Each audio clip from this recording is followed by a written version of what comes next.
The people who tell us to be positive never really tell us how to be positive.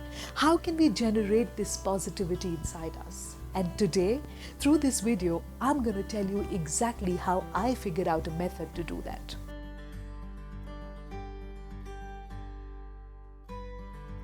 Almost every single person I claim to know well has, at some point in their life, had an emotional meltdown. What exactly is an emotional meltdown? An emotional meltdown is when your emotions take over you, so much so that your thinking ability is impaired. I too have had my fair share of emotional meltdowns. I know that I'm having an emotional meltdown when I can feel it in my body. When I feel extreme anger, my fists clench up. When I feel a lot of fear, I feel a sweat breaking out in my body.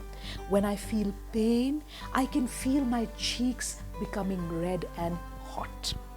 For you, the symptoms might be different. It might feel different on your body. However, the one thing that is common to any kind of emotional meltdown is the thoughts in your head. All the thoughts in your head at such a point are negative, and they go on and on and on and on, almost like a train, a high-speed train without brakes going down a hill, destined to fall into a ditch. That is how these negative thoughts are, and I know how difficult it is to break this chain of negative thoughts. At this point, the worst advice that anyone can ever give you is be positive. Let me tell you about a few times in my life when I have received this horrible piece of advice. When I had just landed in Europe last year, somebody had stolen my passport. My mother sent me a text message. She said, "Be positive." Really? Was I expected to feel positive about the fact that now I could travel around Europe with 100 grams of passport less on my backpack? The other time that I remember receiving this advice was when we were in a 7.9 Richter earthquake. At that point, a lot of friends and extended family members got in touch with me and told me, think positive. Really? Was I supposed to think positive about the fact that we had got a free theme park type ride in our very own homes? Very recently again, it happened to me. Our country was going into a lockdown because of the pandemic. At that point, a lot of Facebook posts screamed out at me, "Be positive, think positive." Really? Was I supposed to think positive about the fact that now I could finally homeschool my restless 5-year-old? My problem is not really with the advice, be positive. That's a fabulous state to be in. However, my problem is that this advice is thrown around carelessly at us all the time. However, the people who tell us to be positive never really tell us how to be positive. How can we generate this positivity inside us? And today, through this video, I'm going to tell you exactly how I figured out a method to do that. You see, when we have negative thoughts, our thoughts are somewhat like, "You're no good. Bad things always happen to you. Why do bad things always happen to you? Oh my God, this really, really hurts. You're not good enough.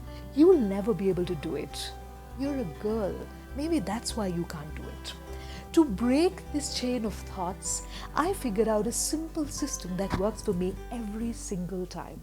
And that system is questions. Yes, I don't really know why so many people are not aware of this, but questions have this power to trigger your brain, to make you think in different possibilities. And questions also, because of the power they have to engage you, to involve you, to change your stream of thoughts, questions also manage to help you in a situation like this. Let me tell you how. The first question I always ask myself when I'm having a meltdown is this: what can I do that's going to change this experience for me right now? In the present moment, what one thing can I do that's going to change this experience for me? Whenever I ask myself this question, I get a gamut of answers. The answers could be something like eat a chocolate, listen to music, put on some makeup, maybe red lipstick, speak to your mother on the phone, or edit some photographs.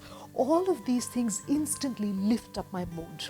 Now, the thought, the train of thoughts that are negative in my head doesn't stop immediately. It doesn't stop and doesn't change its direction. However, the moment I do this one little thing, that train slows down a bit. That now brings me to the second question. The second question I ask myself is this: what do you have in your life to be grateful for even now? Whenever I ask myself this question, a lot of images come in my head. Photographs of my family members, the memory that I have some money stored away in a bank account, my son's dimples, childhood photographs. All of these start flashing in front of me, and they make me realize that I have so much to be grateful for in spite of whatever I'm going through. Gratitude is a great place to be in. Gratitude is a positive space to be in. And the moment I start experiencing gratitude, the train of negative thoughts that had slowed down so far now comes to a stop. But it hasn't changed its direction yet. That happens with the third question. The third question I ask myself in a situation like this is, what steps can I take now that are going to make me feel proud 2 years later? Again, in a state of calm and in a state of gratitude, my mind is able to generate some pretty fabulous and creative answers to this. These answers are what keeps me going. Sometimes my brain tells me, remain calm, work hard, you're going to get there. Or sometimes my brain tells me, doesn't matter what the world says, you know what you're doing, go for it. And if I listen to my brain and if I implement what it tells me in that calm state of gratitude, I'm able to actually tide over the situation more often than not. Now, the train of negative thoughts that was going at a breakneck speed downhill into a ditch has not only slowed down, has not only stopped, but has also changed its direction. Now I'm thinking in a constructive manner, and that is a fabulous place to be in. The fourth question that I ask myself is this: what did I learn from the situation? This question I generally ask myself after the event, after the situation is over. When I ask myself this question, a lot of positive thoughts come to my head. Sometimes the answers could be something like, you are stronger than you thought, or this is a great person you can trust. Whenever I look back at an event and I try to ask myself what I learned from there, what I'm doing is constructively, bit by bit, changing my memories of that event. And that is a very empowering space to be in. Let me tell you now about how I applied these 4 questions to my Barcelona passport loss situation. First question, passport's gone. What do? I asked myself, what can I do in this present moment that's going to make me feel slightly better? That's just going to lift my mood up a bit. The answer was, eat a pizza. That's exactly what I did. Second question, what do I still have in my life that I'm grateful for? Apart from all the pictures that I saw of my family members, I also realized that I was in one of the most beautiful cities in the world, and I was grateful for that. In that state of gratitude, I asked myself the third question. The third question was, what can I do that's going to change this experience for me and that's going to make me proud after 2 years? The answer was, I can do all my paperwork diligently, I can take whatever necessary precautions are to be taken, but then I can go and have a fabulous trip and enjoy it. And that's exactly what I did. The fourth question I asked myself was, what did I learn from this event? The answer to this question was, number 1, my friend, the one who I traveled with, is the most reliable person in a pressure situation. And number 2, I'm a lot stronger than I thought. If I can enjoy in Barcelona without a passport, apart from all those umpteen trips and visits to the police station, I must be really strong up here. So, not only did I manage to change a trip that could have been a disaster in my life, that could have led to a lot of long-term impacts, I managed to change the memories of it from a potential disaster to a fabulous trip that I had. The reason I made this video today is because 2 reasons. Reason number 1, to normalize emotional meltdowns. A lot of times people do not talk about these issues because they think these are private issues. This is not something we talk about and share often.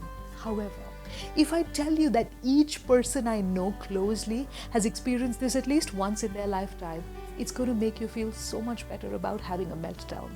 And the second reason I made this video is because I know that the world right now is in a lot of turmoil. There's a lot of uncertainty around in every way possible. Each one of us is going through a lot of stress, whether or not we know it, whether or not we're showing symptoms of stress. At this point, it's very normal. In fact, it's possibly even expected to have a few emotional meltdowns. At that point, if some of us, if anybody watches this video and is able to start thinking in a clear manner rather than not using their brains and letting their emotions take over them, if this video helps even one person do that, I know my video will be really, really successful. I just hope that each one of you is able to remember these 4 questions and the power that questions have in order to change our mind. I hope that you're going to share this video with somebody who really needs to know this, somebody whose life could potentially change, somebody who needs to gain control over their emotions in a situation like that. And remember, the next time somebody tells you in a pressure situation, be positive, smile. Thank them and tell them you will be positive, because now you actually know how to.